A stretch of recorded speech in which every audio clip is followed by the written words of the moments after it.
why they won't teach us the history of Egypt? After you have shackled and enslaved a people, branded, castrated, lynched, burned, and tortured them, you called them 3/5 of a man, subspecies, an ape, a monkey, and a general inferior creation, how can we then admit that they are our teachers and the ones who gave us civilization? How can we admit that we descended from Greece and from Rome, and that Greece and Rome stole everything they knew from Egypt? How to admit that? There's no room in a white supremacist psyche for black contributions to civilization or world progress. This reaches too far into the consciousness of the so-called objective white scholars of academia and their black-skinned counterparts. This is like asking a Nazi to accept the Jewish origins of Nazism, and of Hitler, if that were the case. They couldn't accept it, if it were true, any more than the white supremacists can accept the African origins of civilization, the African origins of Christianity, the African origins of science, the African origins of everything. Philosophy originated in Egypt. Math originated in Egypt. Theology originated in Egypt. Philosophy originated in Egypt. Letters originated in Egypt. Everything started there. They were as ancient to the Romans as the Romans now are to us. And that's what we don't really understand. Hey, welcome to the Dr. Crip Show. I'm your host, Dr. Crip. You feel me? Taking you on another journey, man. Listen, today I'm going to talk about culture vultures. It's another part of ending the sickness. You feel me? Even though we can't fully end it, but we need to understand that culture vultures. What is a culture vulture, Dr. Crip? What you talking about? Listen, I'm talking about people that believe that they are part of Crips and Bloods and they white. You feel me? Or from another race that mainly don't have nothing to do with too much of the black culture.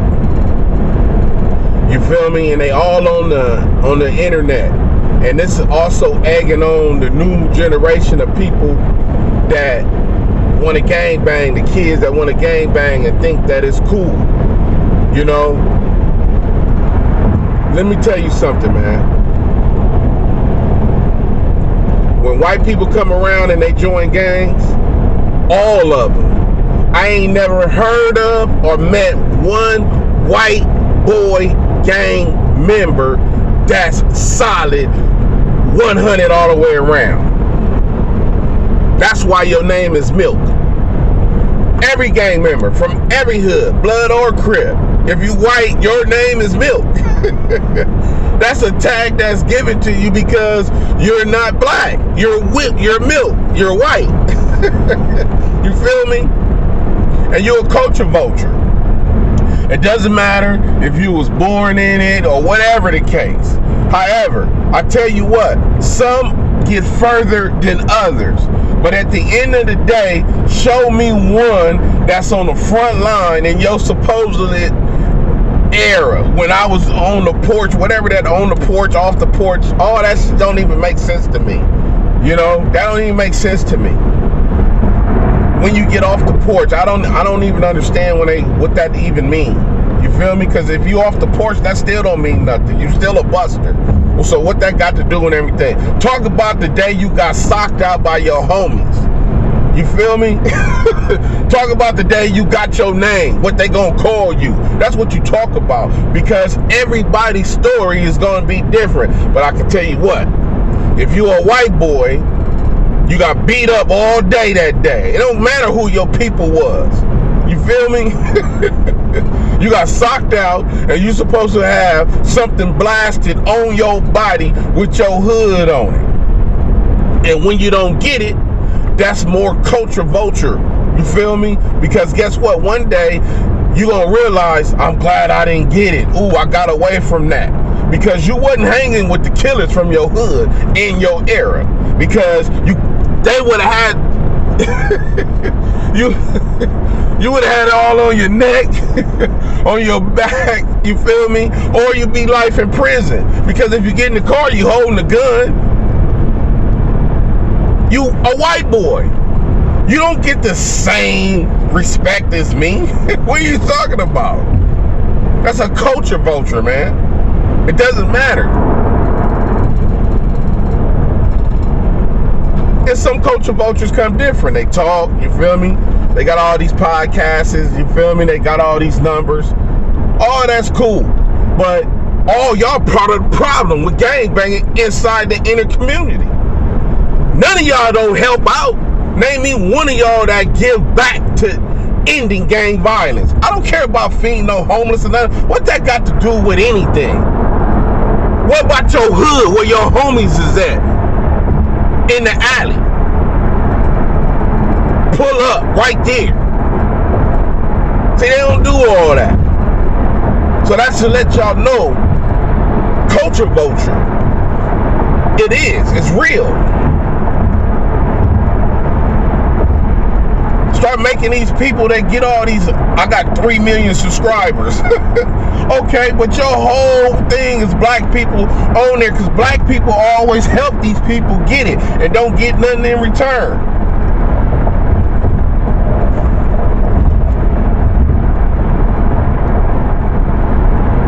Don't get nothing in return. Man, stop it. Let me tell you something. You a white boy. I don't give a fuck because I'm from 9-0. What that got to do with, oh, you don't know what's going on? Are you out your mind? You want me to tell you some hitters from whatever hood you from? You feel me? Hoover, A-Trey, Inglewood family. Everybody that hate neighborhood, you want me to tell you hitters over there that's got life in prison for knocking shit down? You're not hanging with none of them. You don't give them money every month because you finally figure out who you are and you run back to that skin once you figured it out. Man, let me get away from this. Let me get a good job. I go clean up my appearance. Yeah, because you ain't got nothing on your neck. You ain't got nothing on your arms. You ain't got nothing on your back. You ain't got to wear it matter. Face, neck, all that. Yeah, you white. You can get away with it now. You can walk in here and get the job over anybody.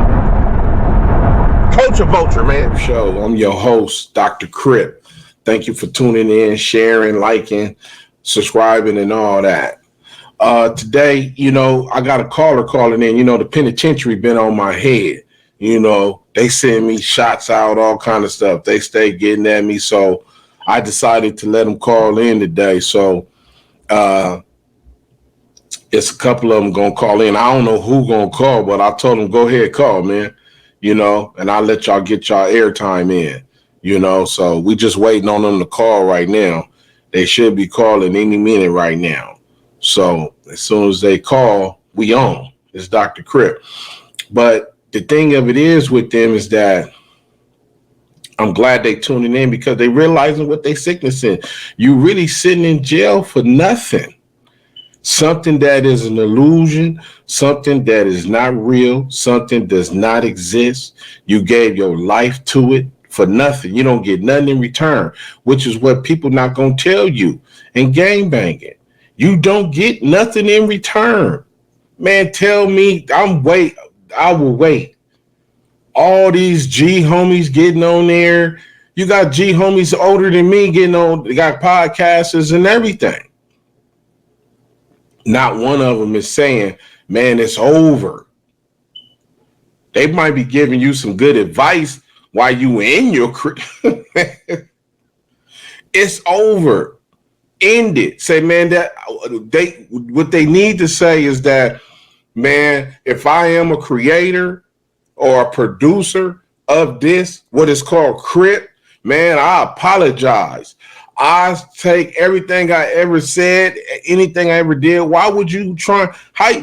Do you really think that you're going to heaven? And when you say, I don't give a fuck about going to heaven, then that's what it is. You go stand on that side, homie. Because in this afterlife, I'm going somewhere else. I ain't trying to stand over there. And while I'm here on this earth, I'm going to do something that's green. That means positive. Green is positive. You feel me? So don't be fooled by, oh, you know, the G homies up there gonna take care of me, this and that. Man, there's more cutthroat anywhere you go, on the streets or in prison, county jail, YA. All of it's cutthroat that you don't want to be a part of. Man, if I had minds to do, yes, I would. Hell yeah, I would change a whole lot. I don't care how much money I got or what I got. Man, yeah, I'm changing all this, homie. I want to go to school. I want to go to college. I don't care if I go to college and I do whatever. All I want is the knowledge that y'all got to give me so I can flip it on y'all with one of these apps. Like I see these young dudes. Man, come on, man.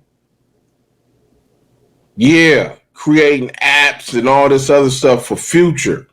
If I knew 10, 15 years ago that apps was going to be created in this day economy, man, I would have took me a coding class. I would have done something better than join the fucking 9-0s. What? Low bucket, dysfunctional ass gang in South Central? Never would I ever would have been a part of that. Never. Changed my whole life completely. Hell yeah, I regret ever in life joining a gang, especially that gang. Do something different. Man, what is the thirst with the streets that you got to have the streets? That the streets need to validate you. Who put that on us? Once again, probably some white people made us think that the streets is something that we got to have. Nah, man, we ain't got to have none of that. You don't need to be a part of the streets to be validated, to be considered, oh, I'm straight, I'm hood, I'm good, I'm G out here. Man, knock that off. I graduated from high school, elementary school, junior high. Now, at least I could have went and served in the service or something. I got 3 other homies that went to the service and their life is straight. I ain't do that. I could have went to the service. Man, all I did was 9-0 and look what it got me. 6 shots is my 401k. You dummy. What are you doing? You big dummy. Come on, man. Well, they were supposed to call. I don't know if they're going to call or not, but we waiting on them to call. So until we wait, you know, I'm going to tell you